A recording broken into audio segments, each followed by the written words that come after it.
How you doing?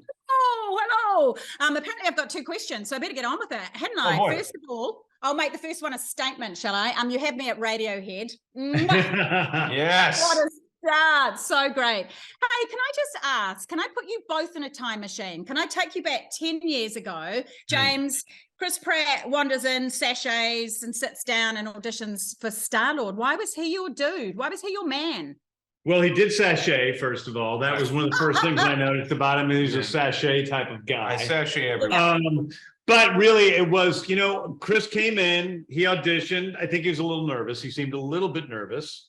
He was. I was putting that on. And he started reading, and within 15 seconds, I was like, this is the guy. And I had been looking for a long time. I had easily read 200 people before that.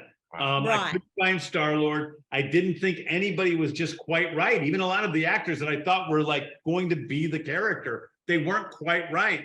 And Chris, it was just about how Chris was himself. He brought himself to the role. And I knew I needed somebody, you know, I loved what Robert Downey Jr. did with Iron Man. He, you know, brought a lot of, you know, he brought the character to the character, and he also brought himself to the character. And I needed somebody that was able to do that. And Chris was the first guy that did it. Look, and having that whole time and 3 films and so many other little dibble dabbles for you, Chris, but sitting next to James now, I mean, what a beautiful relationship. How would you describe your relationship with James after all these years? Oh man, I think James has got to be one of my one of the most. I have him saved in my phone as do not answer. Wow. Yeah. Oh, wow. Yeah. The only bright side of all of this is that once it's done, is I won't have to see him again, and that's what's exciting to me. No, James is. Listen, I was at his wedding. I cared deeply about James as a person. He's an incredible creator. He spoke at my wedding. He's an incredible. And now he's saying these mean things about me. He's an incredible director and creator and collaborator and co-worker.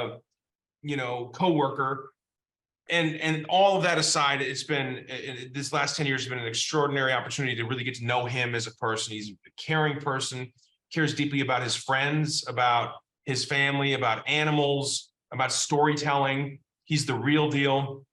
He cares about these comic book characters. He's read every comic book in the world. I stayed at his house. I did a movie and I rented his house, and the shelves are just loaded with all of these comic books. And they weren't like put in classic like packages and not read. Like the indexes were all destroyed because he's read them over and over again. There's no more real deal than James. He's smart. He's articulate. He's an incredible communicator. He's very mindful in his communication, that he's able to get exactly what he wants without ever making a person feel small or feel unworthy. He empowers everyone around him, and I love him.